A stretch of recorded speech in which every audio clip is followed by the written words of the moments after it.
Good. You? Hi. Here you go, Clipper. What? For you. Direct from the USSR. Thank you. It's just what I needed. Here, let me take it. All right. Car's right on you.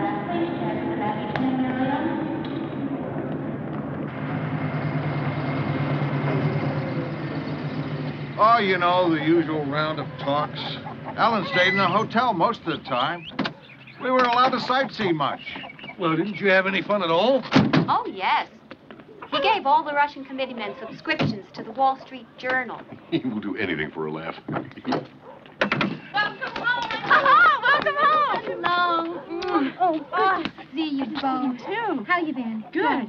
How Добрый день! Yay! Как дела? What is this hat? A woman. For you. Oh. How do you like my Russian?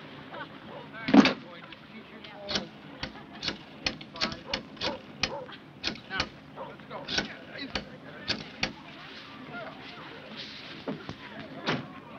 Hello, this is Ellen Cousins.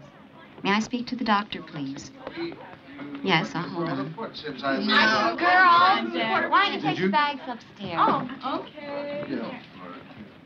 Careful, that's a heavy one. Oh, great. There you go. No, don't take it off. It's stunning. It doesn't work as a hairpiece. Thank you. Listen, have you made a decision yet? Well, frankly, Clipper, I don't know what I want to do. Leave Saturday Review or stay. Right now, I'm so bushed. The offer to go to Hawaii and run the East-West Institute sounds very appealing. No. That's the chicken's chair. You know Ellen's penchant for fresh eggs. Sorry. Oh, yeah. 25 years, Cos.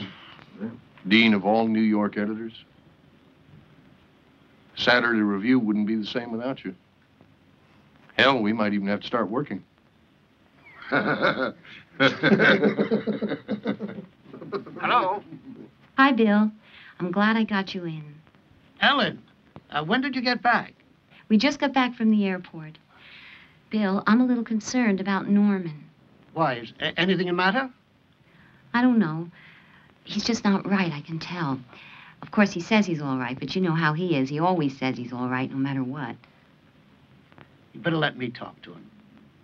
Oh, good. Hold on a moment. Norman, Bill Hidsey wants to talk to you. I called him.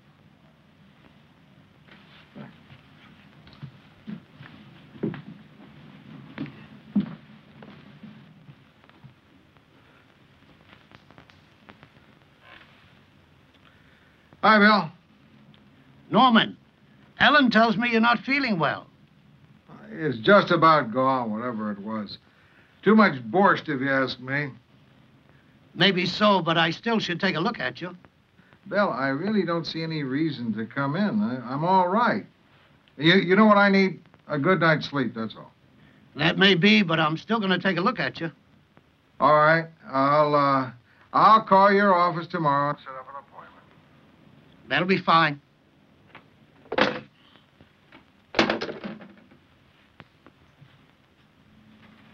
You're happy. Mm-hmm.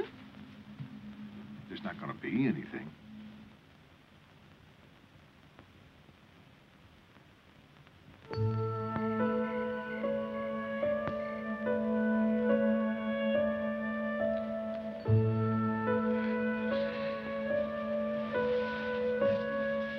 What is it? Are you all right? Oh, I'm fine. I'm fine. I want to tell you about a dream I just had. What? Jimmy Wong of the China Trade Commission came to me and told me his oldest son tried to date Lamont White's daughter. But she wouldn't go out with him. So Jimmy Wong's second son tried to date her. She wouldn't go out with him either.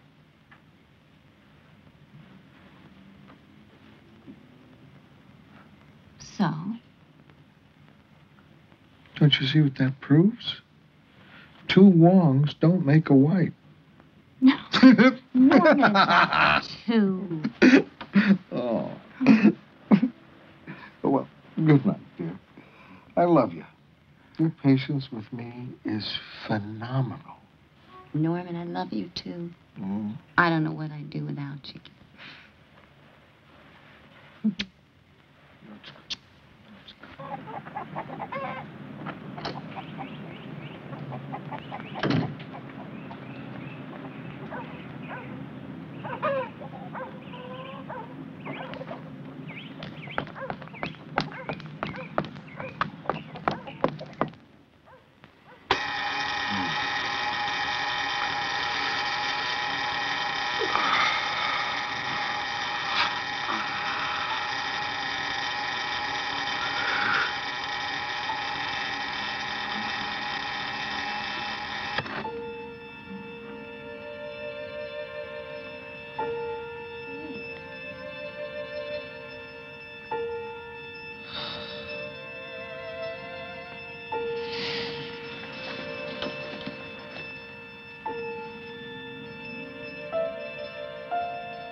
Norman, are you up?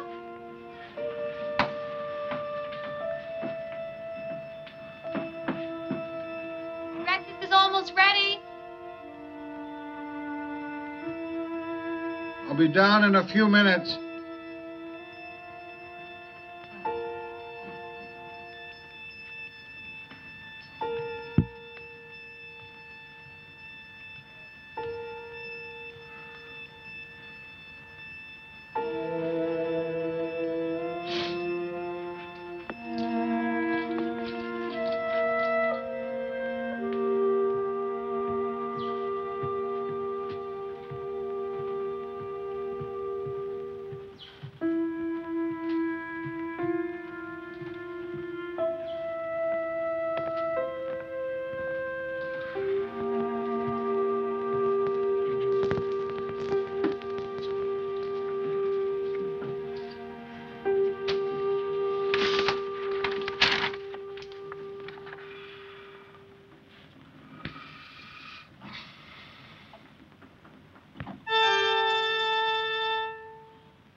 That's the trouble with long trips.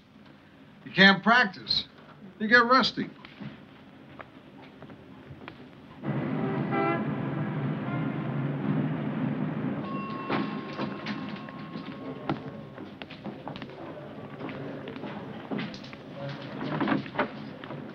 Dos Vidania, my Tobaris cheese. Well, the coffee breaks. Go with the donuts. Beluga caviar, the real thing. Hey, Norman, do we have to eat it? Can't we just sell it?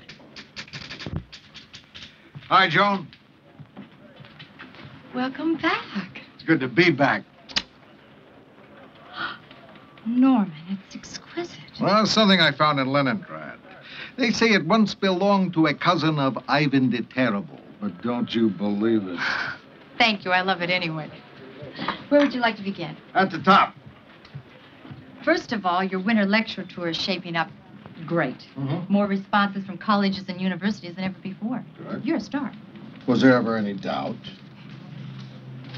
There's a letter here from Dean Rusk. Would you like me to read it? No. Office of Secretary of State, Washington, D.C. Dear Norman, I want to take this opportunity to commend you and the Saturday Review on the fine work being done. You're performing great service and stimulating serious thought about the overriding questions of the atomic age. May you carry on for many more years. Sincerely yours, Dean Rusk. That's very nice of him. I'll dictate a reply later. What's next? Pick one.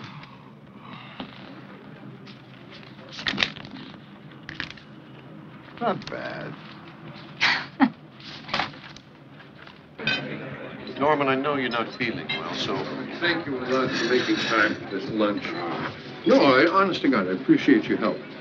It's been on my mind since before you left. 65th, a briefcase, please.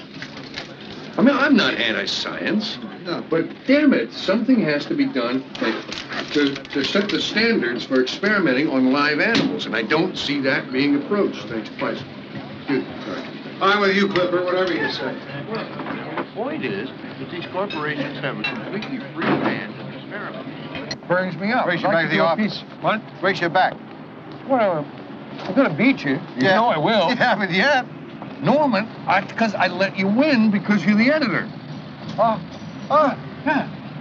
Okay. On your mark. No, Norman. Get set. I don't want to do this. Go! Stop thief! Stop thief! That man stole my briefcase! Stop that man! Hey, hold it up, Riley, hold it up! Oh, please, officer, this can be explained. Yeah, sure it can. Norman, will you tell the officer it was a joke? Norman, will you tell the officer this is... The name is Bob, Buster, and this is my briefcase. I can prove it because I put $5 right under this pocket. See? See? Officer, this man is joking. I'm telling you, this is a setup. This man's my boss. He is an incorrigible spoofer. Thief. Oh, cuz I'll get you for this. Rotten thief. See, this is a setup.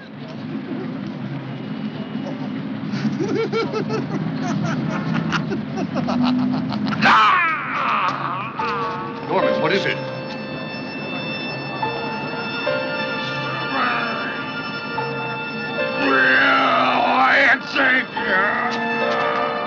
Taxi!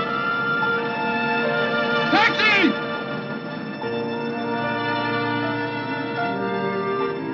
Our bedroom was on the second floor of the hotel in Moscow.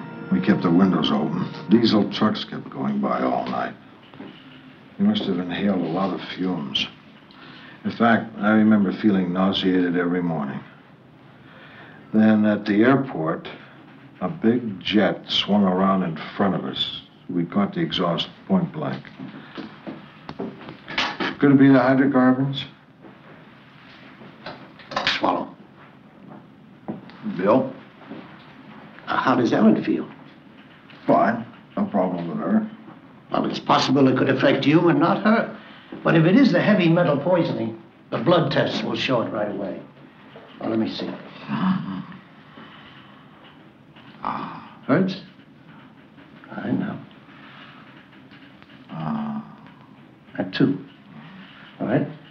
Tell me about the illness during the early part of your trip. What can I tell you? The fever went to 103.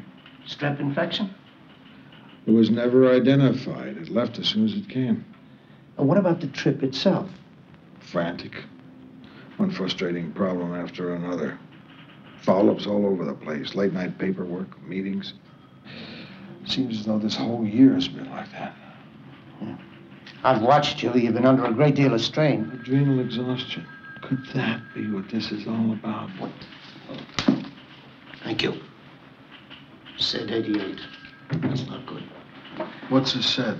Well, it's something like a blood count, only a little more complicated. I'm going to put you into Mount Sinai. I want a complete workup on you. Bill, can I wait till tomorrow? I've got a lot to do today.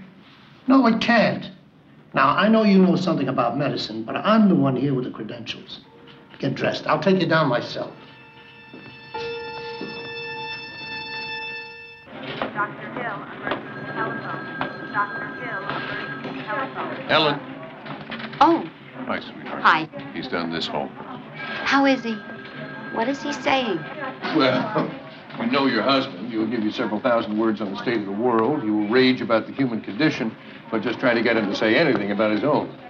Well, do the doctors know anything now? No, they haven't. Oh, Ellen, you know how thorough Bill Hitzig is. He'll get to the bottom of it. Don't worry, everything's going to be all right. Listen, he's right down there in 201. I'm sorry, I've got to get back to work. I'll check with you later. Bye. Thanks.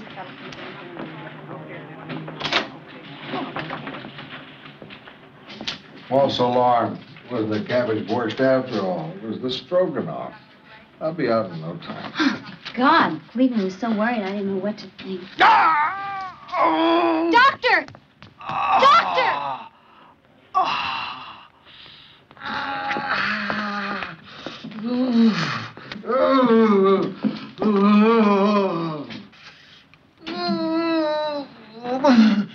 What does it hurt, Mr. Cousins?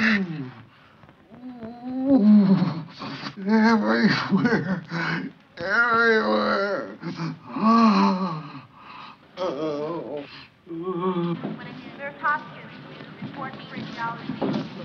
I want you to keep a close check on Cousins. Perhaps we could... Doctor? Said rate's still going up, 102. Thank you. Thank you very much. You're welcome, sir.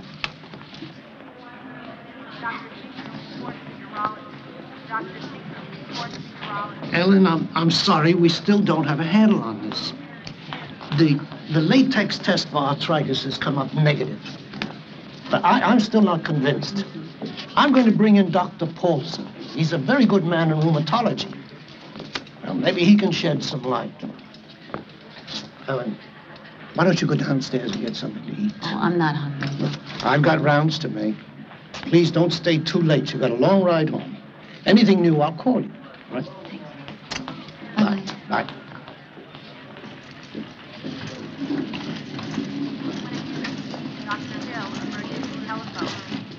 Is that for Mr. Cousins? Yes, ma'am. White bread and boiled out vegetables? It's standard. All the patients get it. Well, not my husband. Dr. Schaefer, check in with reception. Dr. Schaefer, check in with reception. Hi.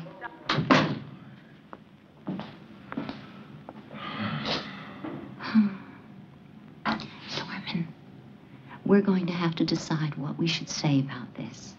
The UN already called about that reception. Say nothing. I don't want people coming down and seeing me here. Norman, illness isn't anything to be embarrassed about. It's a private matter, and I want to keep it that way. Well, what do we tell our children? They'll know you're here. Should we call Amy in Paris? And Pigeon, she'll come running in. I don't want to upset them with this. Say as little as she can. And Shigeko? You know how she'll feel. As little as you can, Ellen. If my brother or sisters called, say even less. Norman, I'm not concerned about your brother and sisters, but I am about our children. You know how they feel already. How you keep them out, shut them out of your personal problems. I just don't see the point in worrying them over nothing. It's not nothing. It's something. There is a problem. And they're not children anymore. I can understand how they feel. Why are we making such a big thing out of this? It'll blow over in no time. I'll be out. Give it 3 days.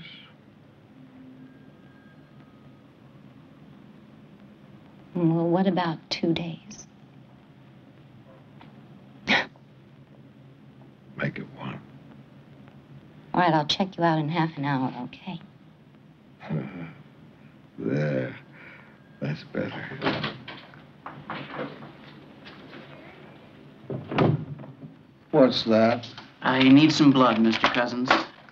Again? 4 different people have taken blood from me today. Well, different departments. Can't you people coordinate and draw it from the same vial? Your arm, please.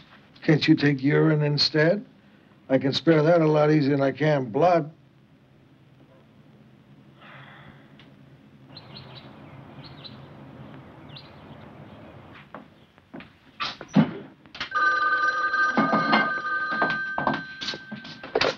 Hello? Just a minute, please. Mom! It's Dr. Hitzig. She'll be right here.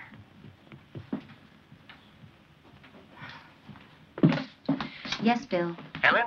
Dr. Paulson's coming in to see Norman. I may have something for you later today. Will you be here? Of course, I'm on my way. Bye. See you later. Bye-bye. Be back later, darling. Mom! Mother! Mother, what's going on? What do you mean? You know what I mean. What's all the mystery about? Why is Daddy in the hospital? It's nothing, Sarah. You know how he goes there every so often for a rest. No, Mother, this is different. You driving back and forth to New York every single day. Candace and I have talked about this, Mom. We're not dumb. There's something the matter with Daddy, and we have a right to know. Sarah, there's nothing to tell you. Yes, there is. Daddy's always making decisions for us. He's got this dumb idea that he's protecting us from some kind of pain. Mom, life is full of pain. Get in the car. I'll drop you off at Linda's. Oh, never mind. I'll walk. I won't be back until late, honey. There's vegetable soup in the pot. There's fresh wheat bread that I baked. There's yogurt and plenty of fruit. I'll go to the village, Mom, and get a greasy hamburger with all the goop on it I can find.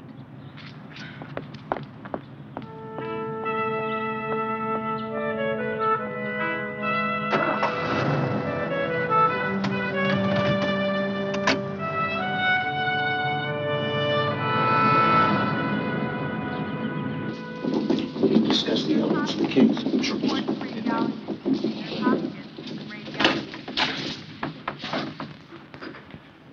Norman, this is Dr. Paulson. Just don't squeeze too hard. I won't. Shall we begin the examination? Ready when you are.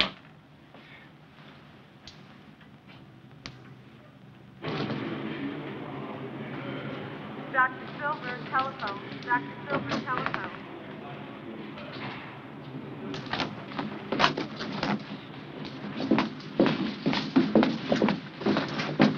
Helen, I'd like to talk to both of you.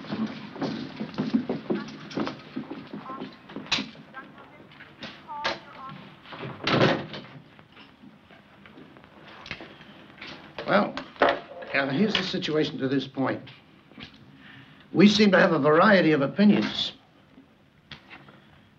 Post-infectious strep polyarticular rheumatism, post-infectious fasciitis, collagen disease of some sort, an allergic vasculitis, a polyarteritis, incipient scleroderma, or possibly an atypical rheumatic fever.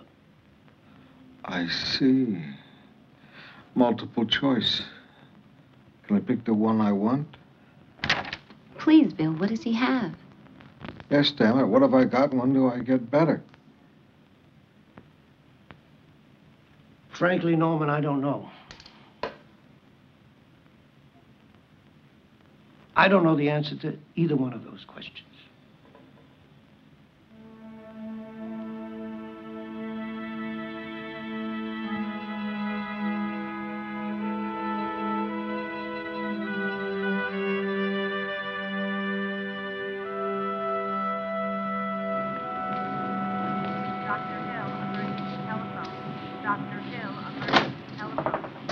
Sorry to bother you, Mr. Cousins, but I need some blood.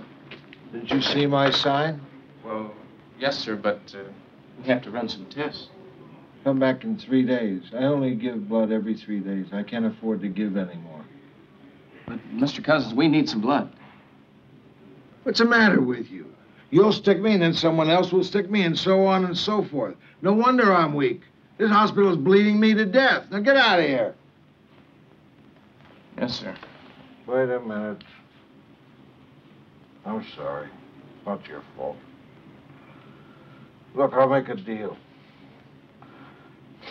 I'll give blood if all the departments agree to draw from the same vial. Yes, sir. I'll discuss it with Dr. Hitzig. Okay. Now, don't make me move, please. This is the closest I'll ever get to heaven. Take from here.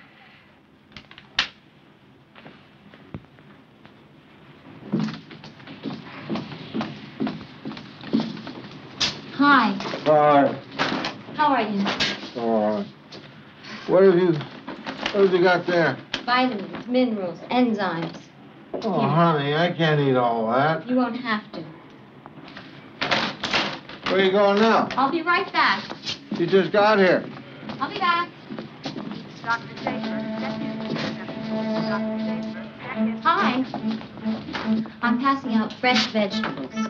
Carrots. Bananas. They're good for you. They'll make you get better faster. That's what you should be eating around here. I think you better check out 203. Oh, really? I'm serving fresh vegetables. Carrots, bananas. Much better for you than the food you've been eating here. Peppers. Have a pepper. And I'll see you again. Okay? Mrs. Cousins, you can't do that. Why not? It may not be on their diet. You're totally upsetting hospital routine. Why? By giving them decent food. You have a pepper. Come on. Yes? Yes, I've got it. Fine. All right, Norman, as soon as possible. What was that? Norman dictating his editorial. From the hospital? Well, why not? You can run the magazine from Africa. You can certainly run it from the hospital. Would you like to sign Sure. that? Go ahead, I'll catch you there. Mr. Cousins' office. Joan, is my father there? No, he's not, Chicago. When did the hives first appear? When I woke up this morning, my skin feels like it's being chewed by millions of red ants. That's probably a reaction to the butazolidine. It's not serious. Nodule? I saw that. Would you stand, please? I'm not sure if I can make it.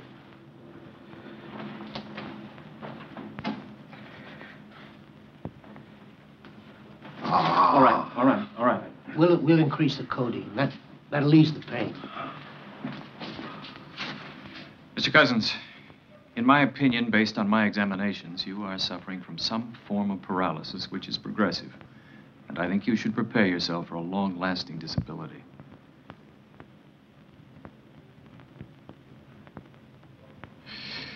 I'll be in my office all afternoon, Bill, if you need anything. Thank you. Bill. Now, wait a minute. I'm still not convinced. I've arranged with Dr. Rusk at the Rehabilitation Institute to have you examined by Dr. Ed Lohman. He's the #1 man there. Father, what is it? Why are you here? Be careful, honey. But, Mother, what's the matter? What's wrong with Father? We don't know yet, darling. Dr. Hitzig is trying to figure it out. The girls don't know what this is all about, and I want it that way. You've been through so much yourself, I think you can understand. I'm going to tell you what we know to this point. Dr. Lohman? Dr. Hitzig. Norman is in room 201 down the hall. I've got an emergency. I'll be back as soon as I can. All right, fine. All right, now, please say when it hurts. There.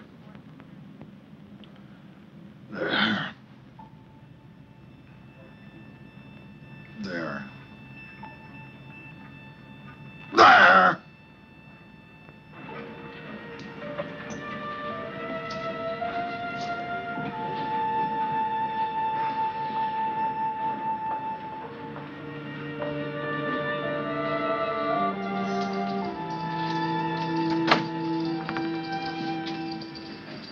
Mrs. Cousins?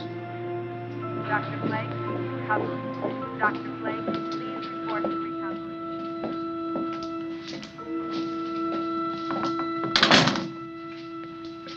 Dr. Hitzig is on his way. Shall we wait for him? Now, let's hear what you have to say. Doctor, do you have a diagnosis? I do, Mrs. Cousins. I'm sorry, but in my opinion, it's a clear-cut classical case of ankylosing spondylitis. Please let me hear it in English, Doctor. Ankylosing spondylitis. It's a degenerative bone disease. It just keeps getting worse and worse. I'm afraid there's no cure.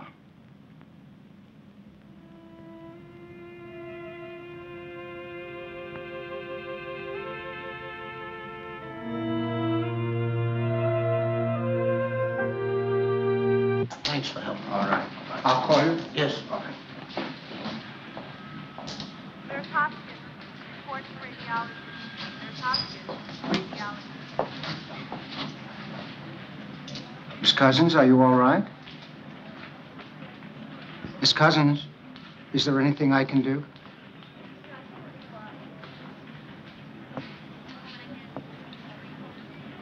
I was 12 years old. I was on my way to school when the atom bomb exploded over Hiroshima. I raised my hand to shield my eyes. My hand was useless after that. It was Father's idea to bring the Hiroshima maidens to the United States to help them with surgery. Many other people in this country, experts, said that it was a bad idea, that the girls would not like it here, that they could not eat the food, that they would hate the Americans who had done them the harm. Father fought against those people hard. They were wrong. The Hiroshima maidens learned to love the Americans who took them in and helped them. If Father had not adopted me so I could stay in this country, I would not be as I am now. I would not learn to be a nurse and support myself. We must not lose him, Doctor. He's a very special person. Dr. Roberta, office. Dr. Roberta.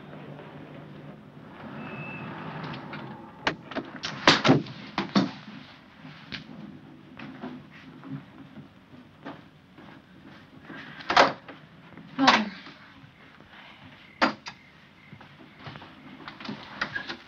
Mother, for God's sake, what's going on? Mother, please, we've been shut out long enough. Daddy didn't want you to know. He's been protecting you. No, Mother. That's only part of it. Daddy thinks he has to be self-sufficient. He thinks that getting sick is some kind of weakness he shouldn't be exposing to us. It's more of the same thing. He's making decisions we should be making for ourselves. Mother, what is it? We want to know. It's a disease of the spine. It's chronic, it's degenerative, and the spine becomes more and more immobile.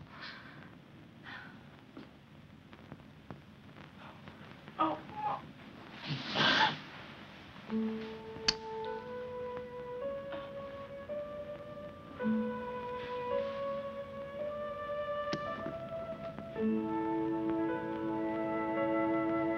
Dr. Albert Schweitzer, Lamborine, Belgian Congo, Africa. Dear Albert, thank you for your letter and for your concern over my illness. It has been diagnosed as ankylosing spondylitis. It's a degenerative illness of the spine, which I'm afraid is quite serious. I remember you writing about your midlife illness, how it completed your education. You said you joined the fellowship of those marked with pain, that ever after you would understand those who are ill and could better help them. By strange coincidence, I met someone with the same disease as mine. The spine would be frozen, he said. You had to decide to spend the rest of your life sitting up or lying down.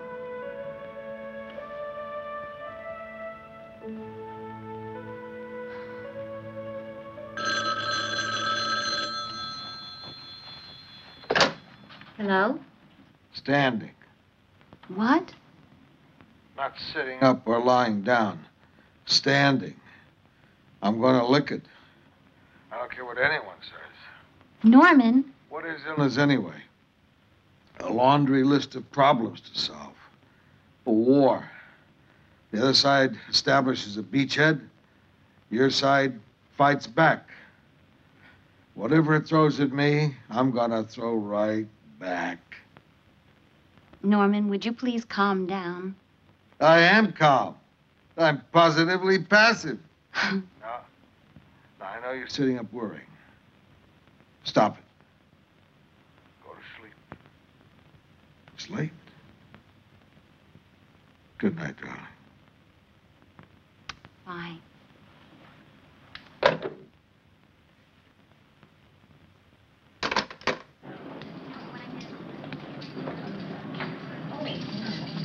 Good morning. Good morning. Good morning, Mrs. Cousins. Hi.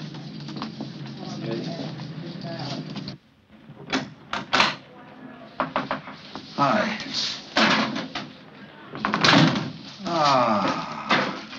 A picnic. Right. How do you feel? Great. Everything hurts. Let's get rid of some of the garbage. Have some good food. What'd you bring? Fresh everything. How about some apple juice? Give me. Now, are you interested in finishing a conversation that you started at 3 a.m. this morning? Of course. As long as you don't sit on the edge of the bed.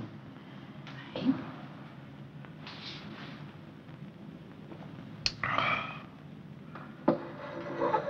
Point 1. No panic. It increases stress. It makes everything worse. Unfortunately, sometimes the medical profession itself gives everyone the shakes. Ellen, I was thinking about the day the insurance doctors turned me down. Evidences of coronary occlusion, they said. Give up the work, go to bed, or you won't make it to your next birthday. Remember when I came home that day? Yes, I do.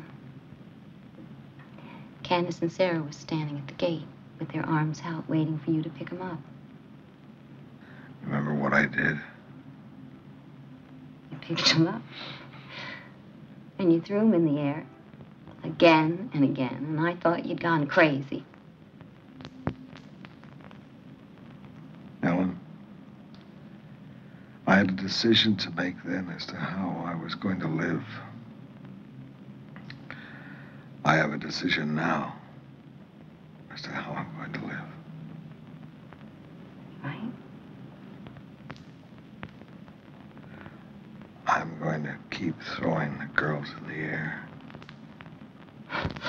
Right. Please, call the office. Get the research library. I want to get to know all about this disease. I want to lick it.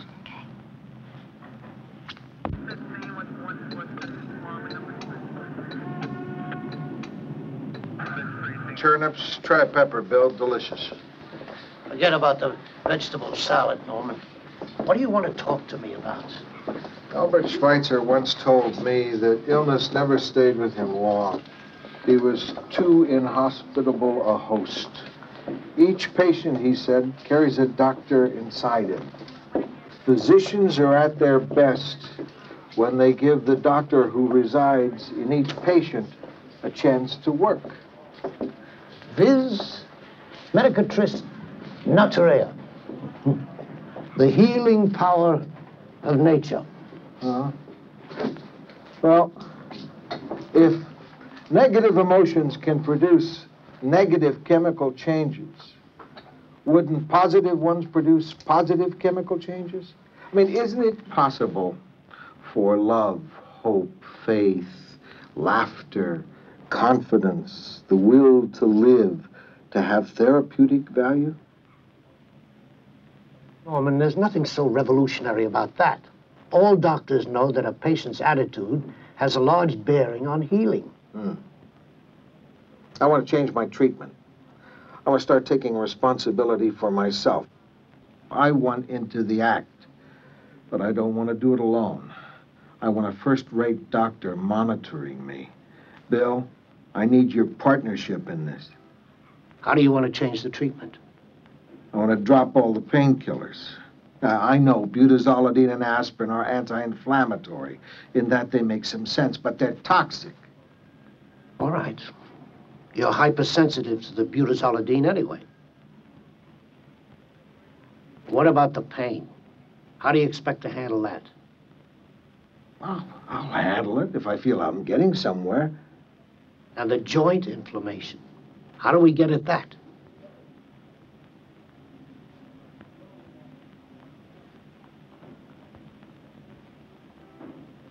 Vitamin C. Norman? Now, wait a minute. Before you dismiss it out of hand, vitamin C helps oxygenate the blood. There's the study. Ascorbic acid has been shown to be useful against a number of illnesses. Isn't it possible that it could also be useful against inflammation? All right. Primum non nocere. Above all, do no harm. A modest amount of vitamin C can't hurt. No, I don't want a modest amount. I want massive doses. And I don't want it as an intramuscular injection. I believe it'll be most effective put directly into the bloodstream. No. It would be too painful. Let alone what would happen to your veins. Too much C can affect the kidneys. I'm in agony now. I feel like I'm being slammed against a cement wall. I don't have time to worry about my kidneys now. You can keep an eye on them as we go along. Besides, the body has its own wisdom. Too much C, and then it'll be excreted. Norman, I don't want to argue with you. Argue with me. Norman, please. No, let's argue it out. This is important to me. Intravenous injections of vitamin C are too far removed from standard medical practice. Bill, you and Norman have been friends for years. He knows so much about medicine because you took him on rounds. You taught him. Yes, well, that's the trouble. He knows something about medicine, but not enough.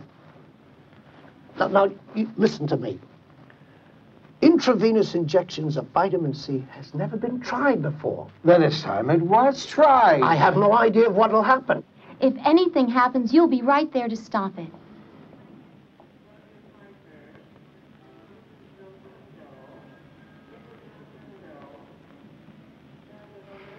All right. All right. But that's the condition. I say stop, we stop. No arguments, none whatsoever. Agreed. Vitamin C. You're the one who started him on it in the first place, aren't you? Oh, me? Yes, you.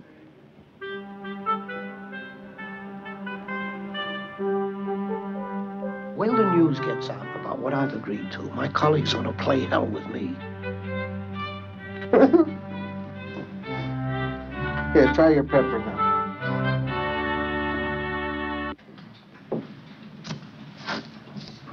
Ready, Doc? Thank you. The sooner we start, the sooner we'll know.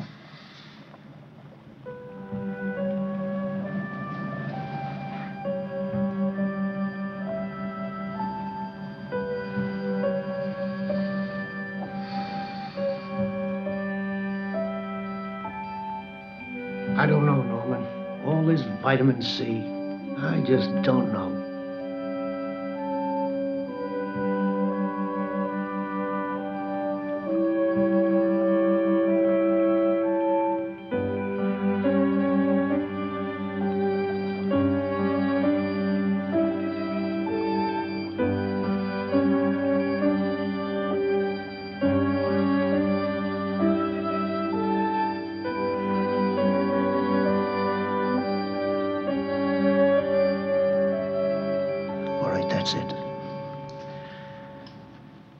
How do you feel?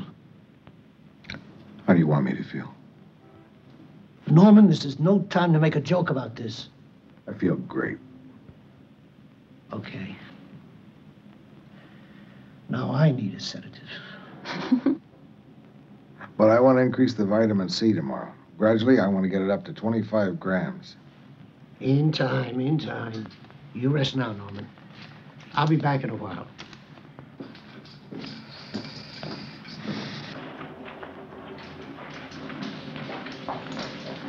Mr. Cousins' room, please. 201. Thank you.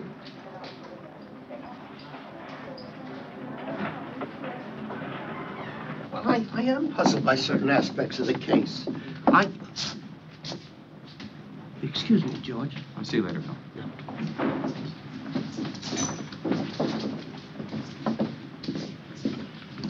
Will you patients excuse me? Please go back to your room. Hi, Bill. Oh, man, now, what is this? Positive emotions. The Bible tells us a merry heart works like a good doctor. The ancients pointed out that laughter is good medicine. And Sydenham himself, whoever he was, clinched it. The arrival of a good clown, he said, will be better for the town's health than 20 asses laden with drugs. No offense, Bill. I'm going to run some old Marx Brothers movies. Okay, Norman, I'm set. Roll it.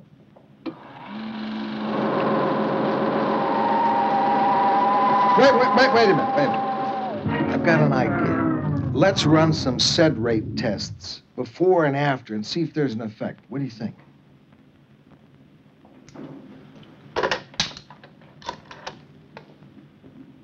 Lad, will you send someone to 201 to draw blood? Thank you.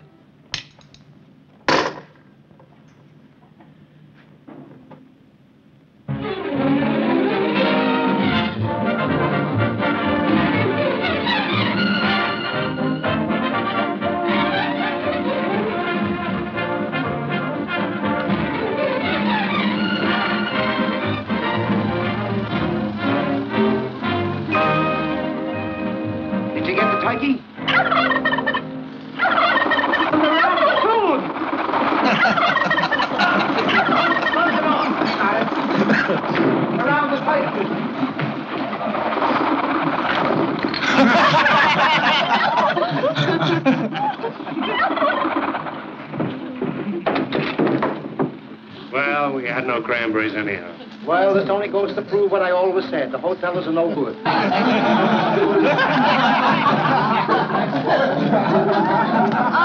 everybody, we have to keep this corridor clear. Lord. Come on, everybody, go back to your room. Can't get it out of the wall. Come on. Come on, Baker, give us a hand.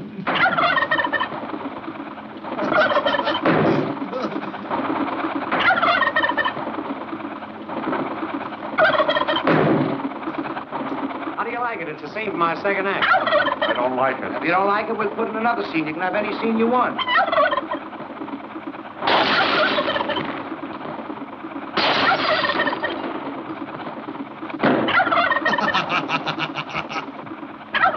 Well, what are you going to do now? Don't ask me. I'm supposed to be the doctor. Hey, maybe he can put me in for tonight. At the Metropole? You wouldn't want to stop there, boss. That's the worst blockhouse on 8th Avenue.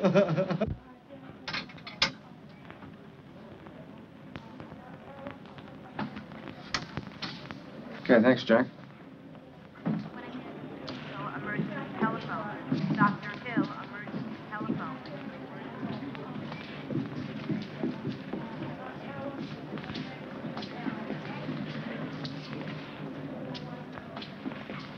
Doctor. Thank you. Well, your SID rate's gone down 6 points. How about that? Tomorrow it's Abbott and Costello. Oh, there's nothing to cheer about yet, Norman. A swing of a few points is meaningless. Oh, I know, but I sure feel good. I think I can sleep now. Bill, would you do me a big favor? Yes. Would you crank down my bed and put up a don't disturb sign? All right. Thanks. Oh, much better. But I just don't see how he can keep up with those jokes of his. Oh, Clipper, that's been his life. He and his mother were always tricking each other. She used to put marbles in his bed, but she'd warm them first to take off the chill. I guess that's what they call being a Jewish mother.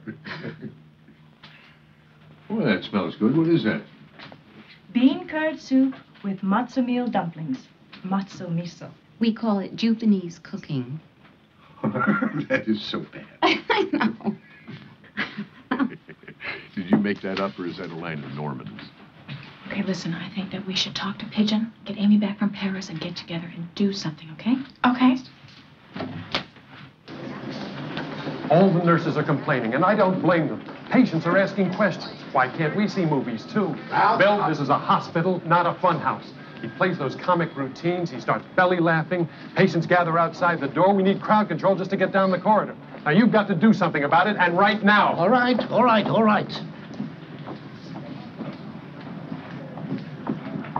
More gauze. More gauze.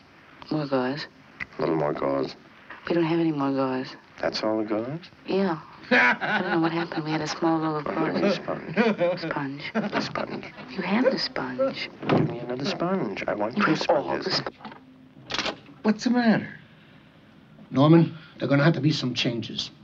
You're upsetting the routine. You're disturbing the patients on the floor. Yes, I know, and it's been bothering me. Well, I'm glad to see you're so agreeable today. The movies are going to have to stop. No. That's not the change I had in mind. I've been thinking, and I've come to the conclusion that a hospital is the wrong place to get well in. The minute you fall asleep, someone will be in to change the sheets. Damn it, Norman, be fair. It's one hell of a job running a big hospital. Yes, I know. I understand. All right. Still, I've decided it's time for me to move on from here. What are you talking about? You're sick. You're going to need care. I know. Bill, you've got a lovely penthouse apartment at the Mayflower Hotel. I'll rent a small suite there. It'll work out fine. You'll be right on the spot to keep an eye on me, right? It's a beautiful idea.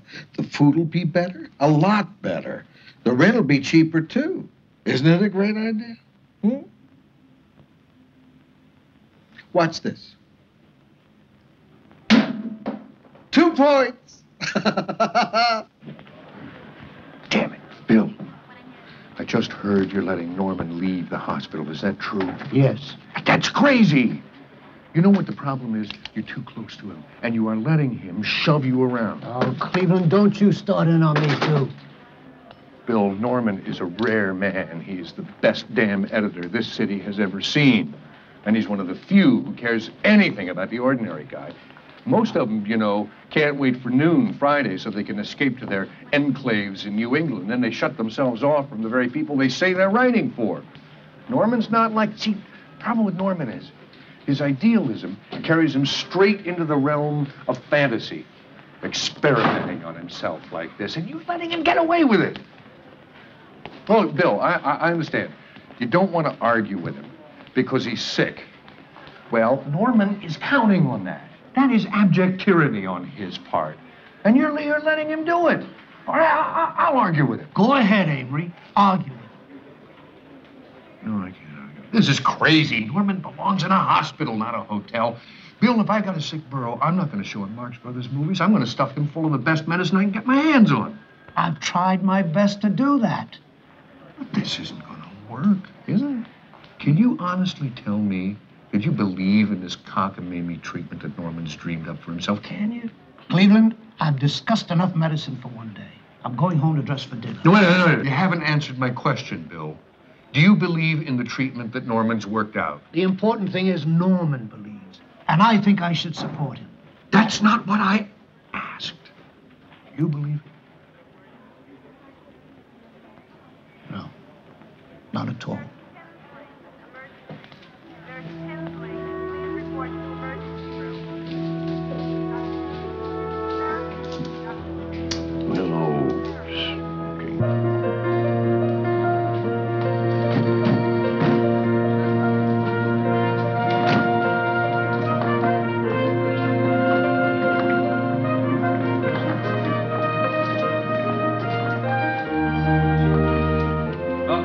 Mr. Cousins. Thank you. The nurse is already in the room.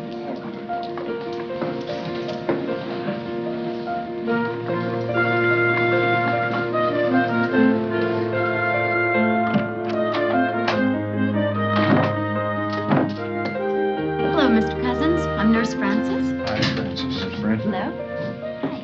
Hi, how are you? This is very nice, isn't it, Cleveland? Yeah, it's going to be great. Norman, if the news gets out, you're going to empty all the hospitals and fill up all the hotels. Norman, I think I'm going to like this. It beats the hospital. Everything's coming up roses.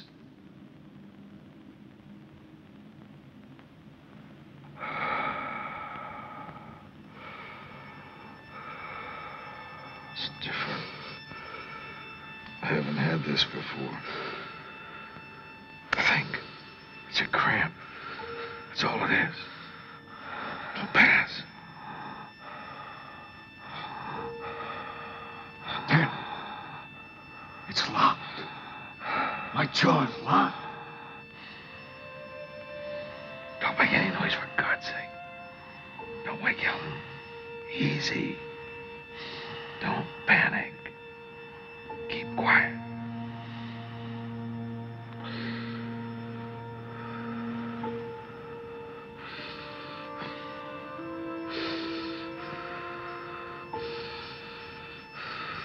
Water.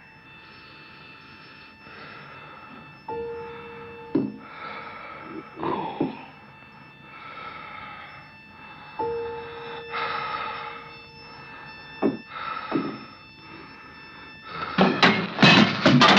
Norman? Norman! What is it? What is it? Oh, my goodness. No. No. No, Colville. Norman, please. No. They just put me right back in the hospital. Wait till morning, then we'll see how it is. In the morning. But, darling. No. Oh, please.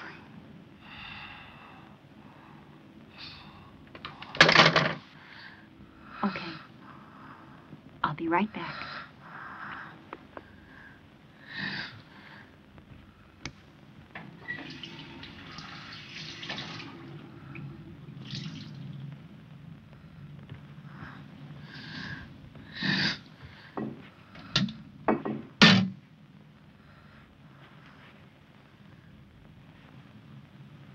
Helen, What?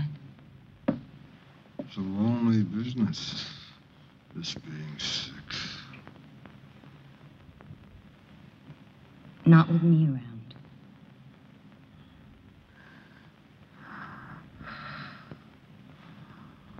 Was I too brash? Was it a mistake to leave the hospital? No. If it was right yesterday, it's still right today.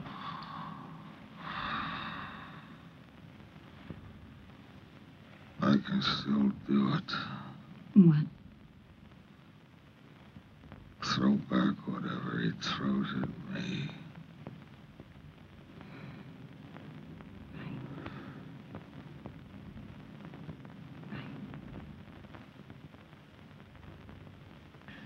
Open your mouth.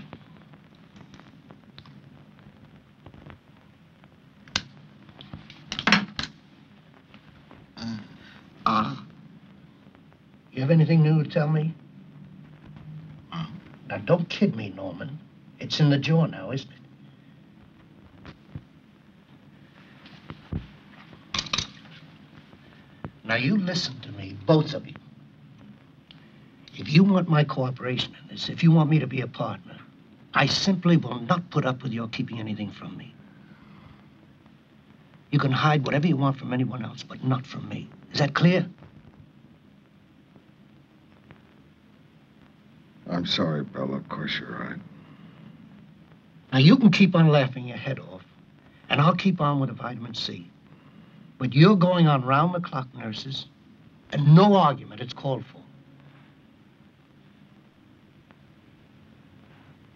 And one thing more. If this shows signs it's getting worse, you're going right back into Mount Sinai.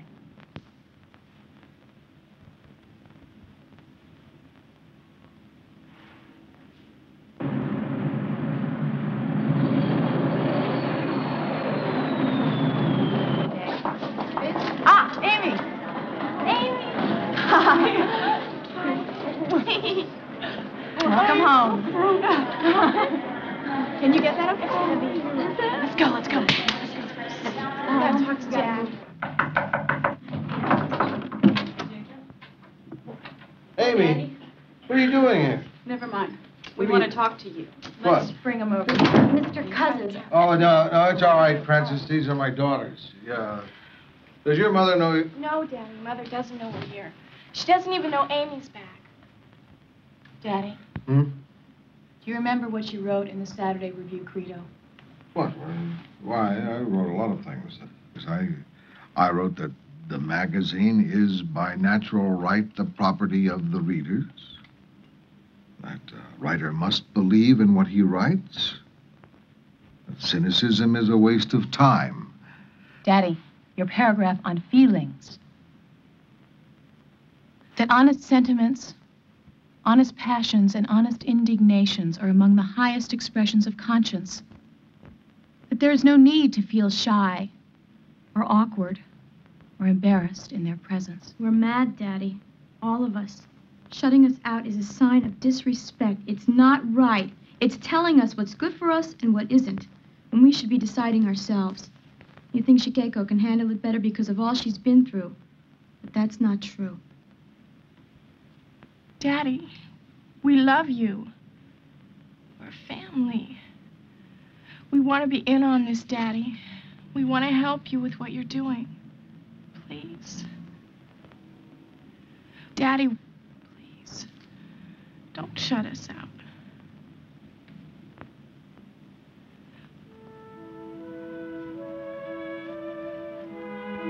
No.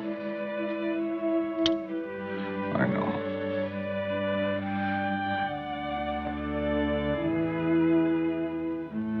We're in this together.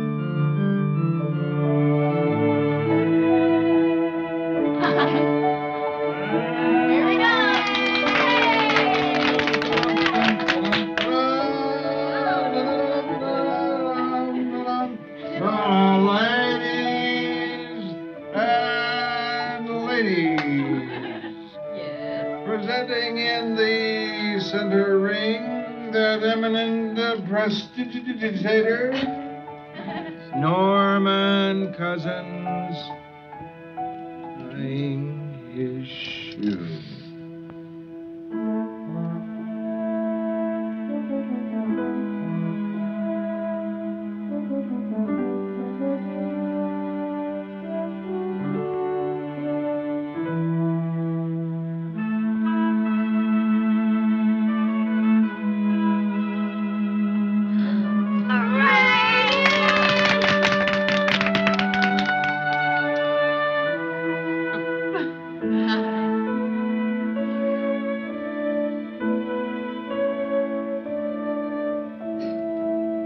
Mr. Cousins, time for your specimen.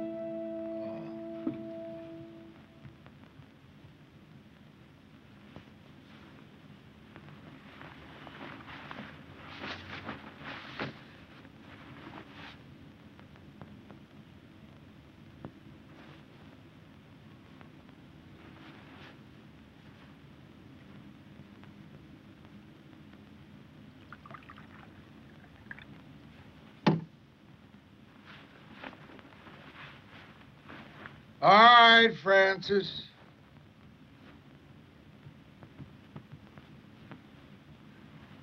Looks very cloudy.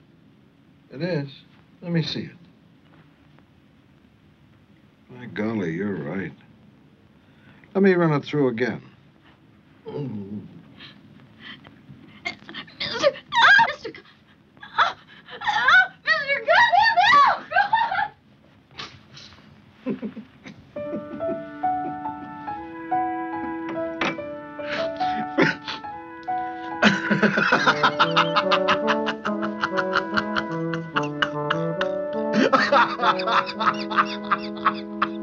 Now, please, it was just Norman playing one of his little jokes.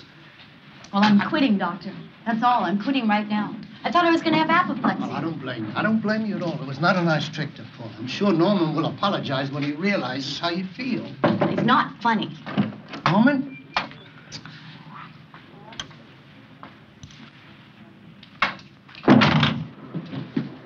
Doctor, we just can't have it. Now, we have many older people in the hotel. They need their rest. I understand. Can't Mr. Cousins play the organ more softly? I'll talk to him. Can't he laugh more softly also? I'll talk to him.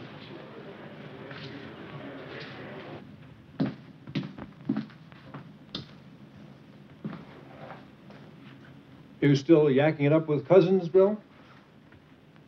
Stu, I don't want to argue with you, but at least try to understand what Norman means. He's not claiming that laughter is going to cure someone. I should hope not. I'd be turning my practice over to Bob Hope. He only means it sets a positive tone, Right. an up mood. So vitamin C can do the job, eh? Still shooting him up, Bill? No, he's taking it orally now. You've got to stop this, Bill. You're practicing placebo medicine. What do you mean, placebo medicine? No medicine at all, just keeping the patient happy. Look, this is going to erupt in a totally different way if it hasn't already. Bill, you're a highly respected physician. Your reputation is impeccable, but you've become the laughingstock of the hospital. I don't like to see that just because you're a good and caring man. You've got to protect yourself. Disassociate yourself from Cousins' nonsense. Thank you, George, for your concern. But I've got to go by what I see. We're getting good results for the first time. Besides, sometimes placebo medicine works better than real medicine. Bill, I know it may not seem like it, but not all of us are laughing. Some of us are still willing to learn from our patients. Thank you.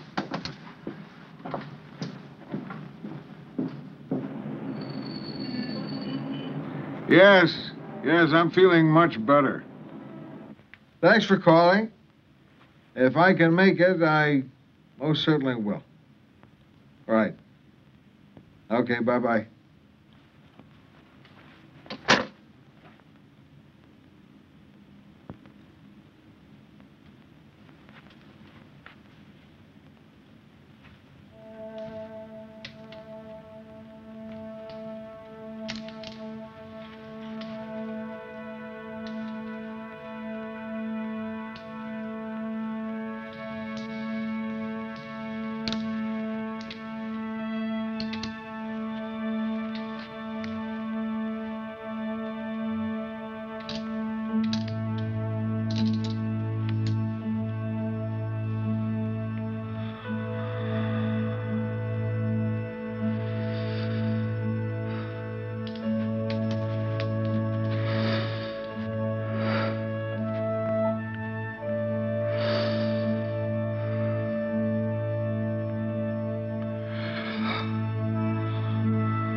Let me help you.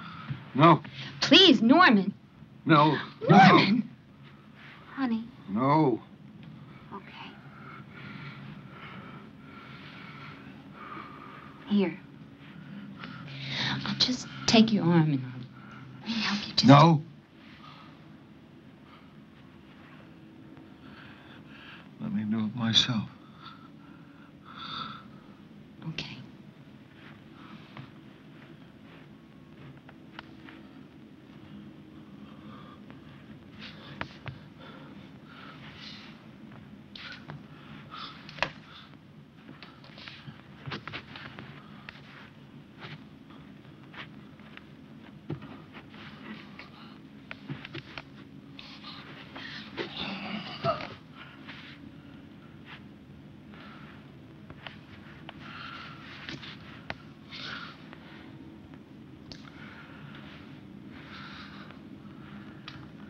Now you can call Bill. This is nonsense. Norman belongs in a hospital. For God's sake, what's the matter with the two of you? Just because you wish for something doesn't make it so. Cleveland, please keep your voice down. Norman is sick. This is not a head cold he's fighting. He cannot lick this thing just by sheer force of will.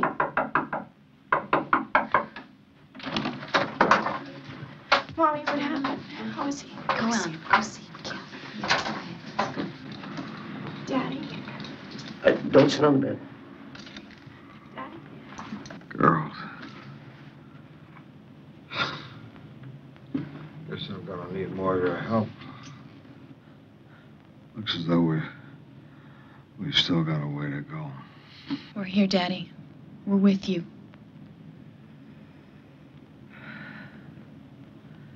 Remember a few years ago when I was teaching you chess? The TV was on. It was an anniversary day of some sort. They began to show pictures of the victims of Hiroshima. I remember.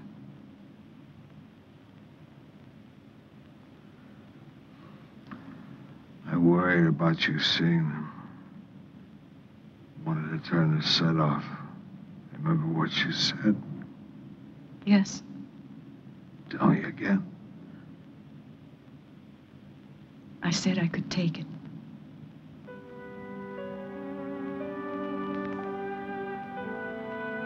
Me too.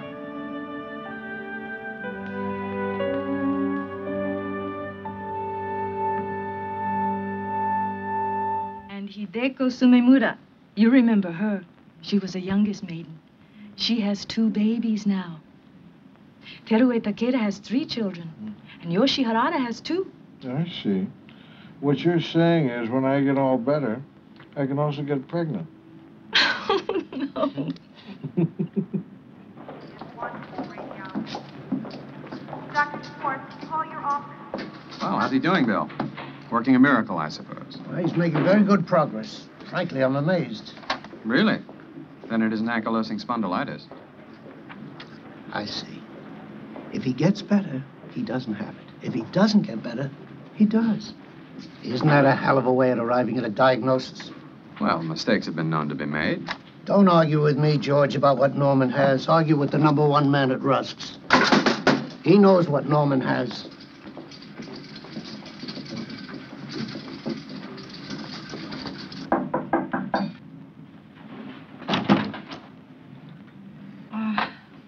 I'm Rose Forelli. I call from downstairs. Come in.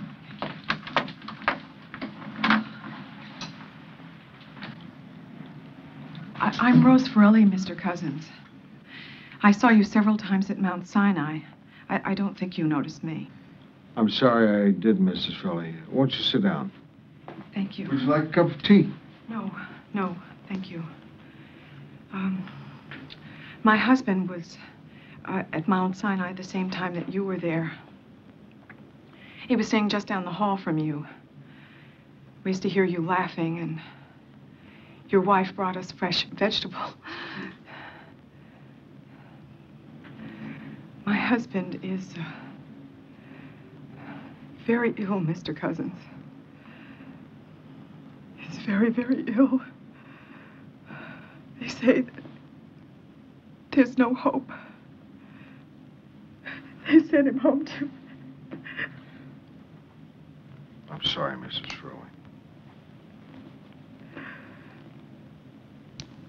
They say nothing can be done for him. I want him to go on the routine that you went on for yourself. I heard them talking about it at the hospital. I want you to explain it to me so that we can do it at home. Mrs. Furley, I'm not a doctor. It's not right for me to prescribe. I told you. They say nothing can be done. I can't let it go like this. Excuse me. He's a very good man. And we have a very nice family.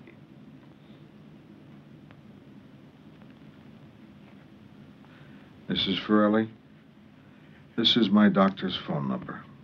Dr. William Hitzig. Have your doctor call him. He'll explain it all.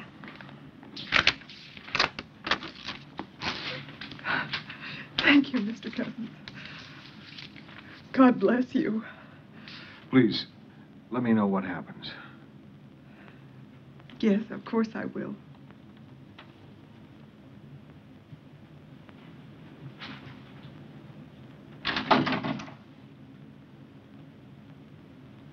Okay, set? Yeah. Here it comes. Uh-huh. 2 for 2. How about that? Oh, all right, it's all right. You're hitting them. Burn it in. Burn it in. Come on. I dare you. Sure. Yeah. Good. All right, wait. Okay. Yeah. Here it comes.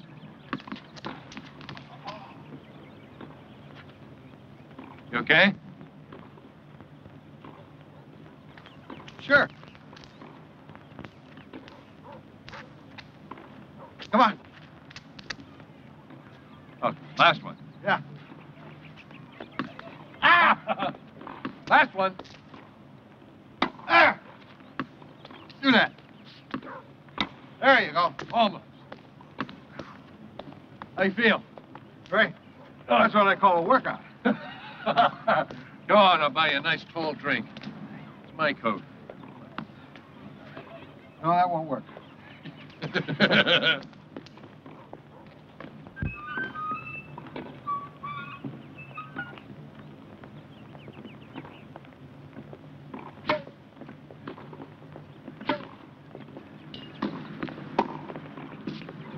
The hotel said that you were here. Miss Furley, what happened? Didn't your doctor call mine? Yes, Mr. Cousins. Your doctor told my doctor that your regimen is a lot of bull.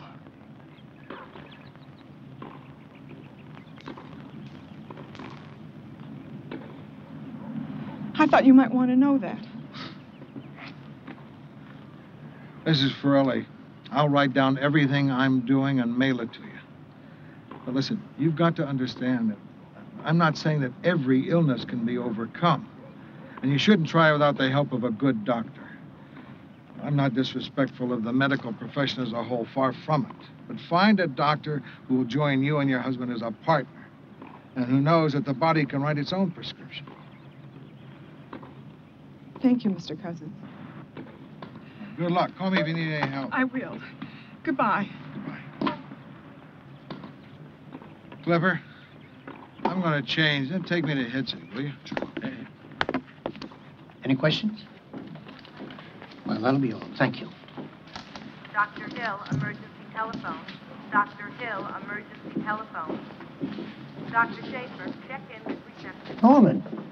Bill, did you tell Mrs. Farrelly's doctor that the regimen I'm on is a lot of bull? No.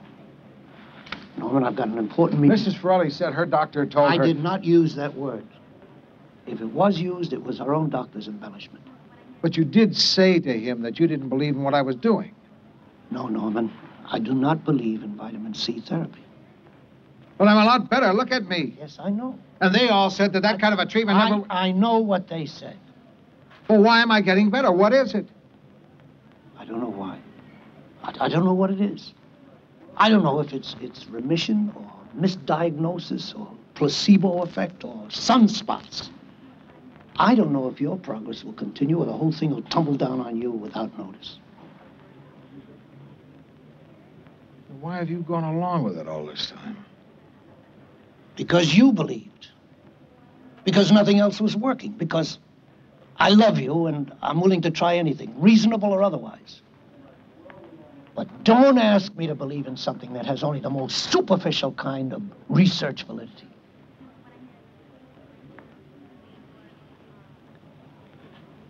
I'm a trained medical practitioner. I believe in a scientific method. I believe that, and only that, has allowed medicine to come out of the Dark Ages. I cannot and I will not go against it. And I will not prescribe for anyone a therapy I do not believe in, no matter how much good it seems to be doing you. I must have demonstrable proof. I must go slowly and carefully. I cannot chance following whim. I'm under oath. I will not risk doing harm. That proves I'm a whole lot better. You're willing to argue with me. All right, Norman, you believe as you will, and I'll believe as I do. Bill, I think it's time to give this body of mine a real test. What would you say if I told you I was going to the beach? Norman, are you insane? You're going to kill yourself. No. I'm just going to beat this thing.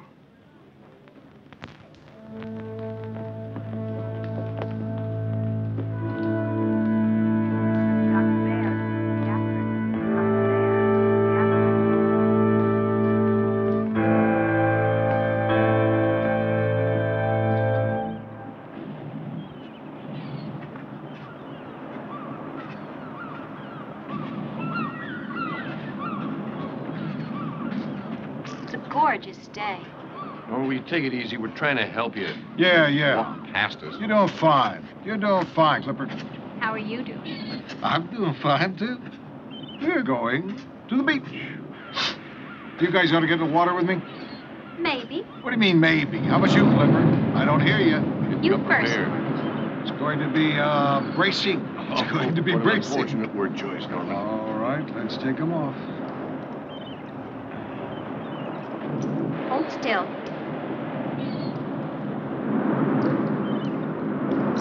Norman, will you stand still? There. Will you lift your foot for me there? Thank you. Okay.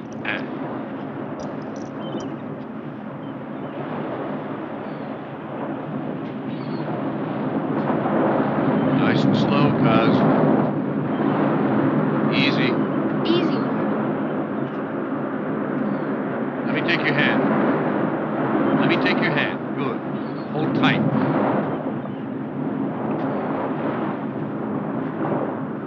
Be careful. No, hon. Okay. Slow.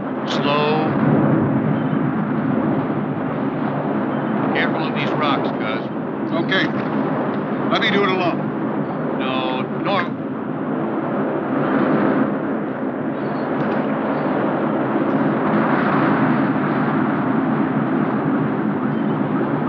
Cuz, please take my hand. Take my hand. Here, take it. I know. Hold on to Cleveland. I'm all right. I'm all right. Norman! Get him, Cleveland! Norman! Get him! Norman! Make him come out! Is he all right? You all right, cuz? I'm okay. Let me try some more. It's foolish. Get back. No, I'm going to stay right with you, Norman.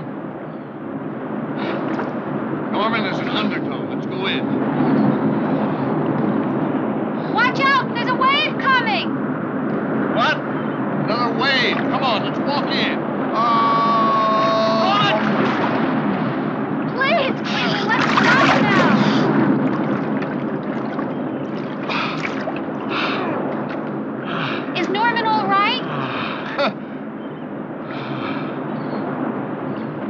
about him. He's not too good. Better get back in. Getting rough, Gus. I did it, huh? Great, darling. I feel fine. I'm proud of you, Norman. I'll bet my cane won.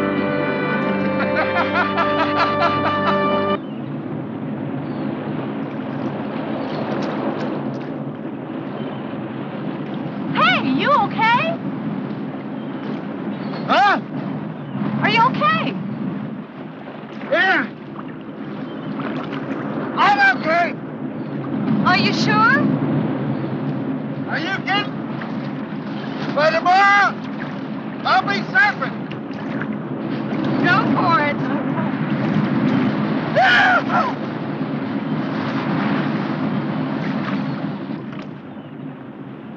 He's all right. Yeah, he is.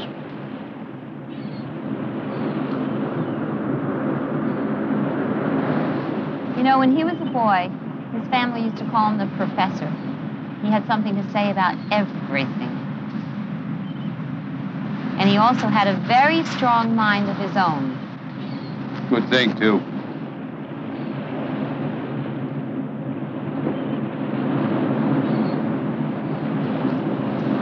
I love him, Cleveland. You know, I never thought it was possible to love anyone so much.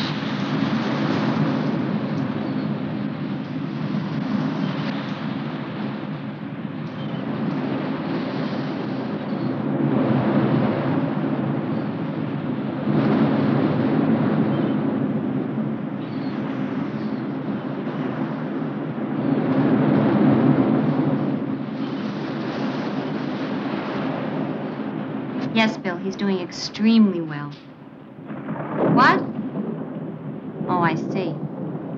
Yes, I'll tell him. Thanks for keeping in touch, darling. See you soon.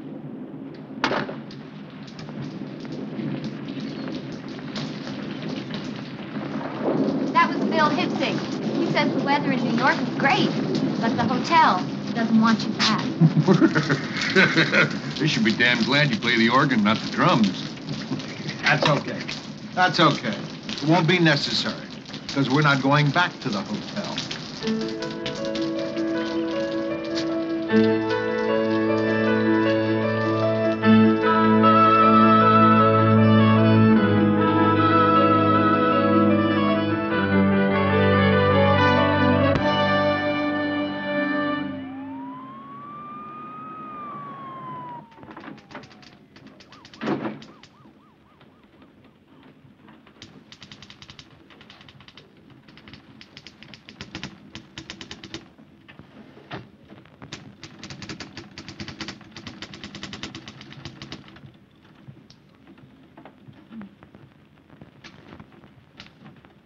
Excuse, please.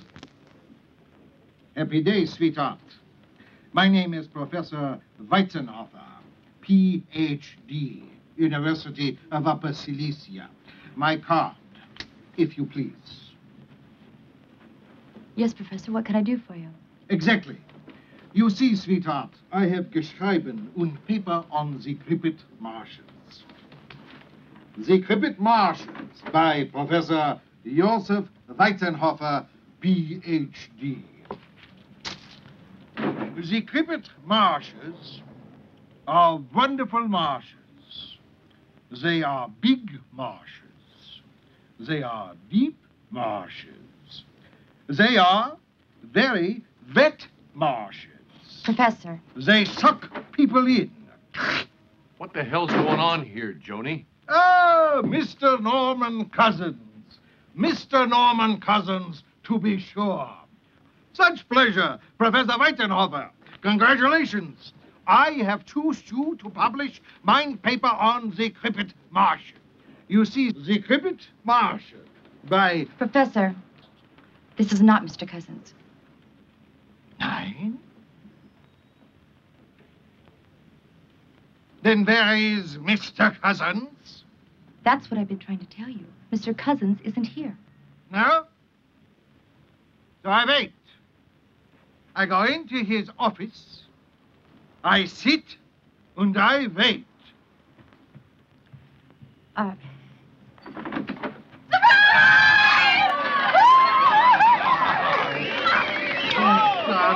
told you I'd get you back. I ran it on you. I told him you were coming back to work. We set you up for once. I love it. And you let him. Right, I thought it was a wonderful idea, didn't we, girls? Yes. Bill. Okay, Clipper. I acknowledge defeat. All right, everybody. I just want to say for everybody here, because this place hasn't been the same without you around. And we're glad to have you back. Even as the old professor.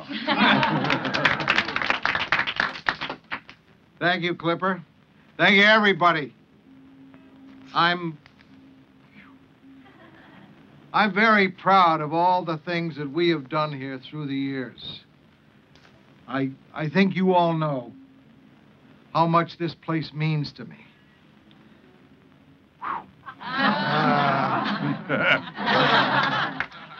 Next to my family, nothing means more. Illness is a great clarifier. We get well, not simply to get well, but to do something. This is what I do.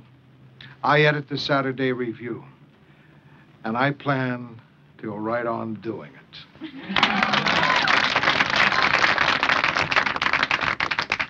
I learned a couple of other things from the illness. It brought about greater understanding between my daughters and myself, and it reaffirmed the value of a close family. I found out that there are some doctors who are all too quick to pronounce doom, and you must never underestimate the power of positive emotions, nor the incredible regenerative powers of the mind and body. Now I want to say something about the one I consider to be the real hero in all that's taken place, Bill Hitzig.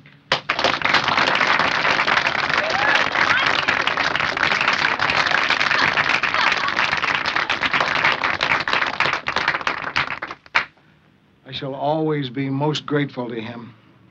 He took an enormous amount of abuse, but he had the wisdom and courage to treat not the disease, but the patient. I think it's fair to say he knows that the art of healing is still a frontier profession. And he knows no one can tell what advances will come from new knowledge about the workings of the human mind. Yes, Norman, that's fair to say. But none of that changes my mind about the vitamin C therapy. That's all right, Bill. I love you anyway. Where's that champagne? All right, Joan, you ready to work? Yes, sir. Okay, take a spoon.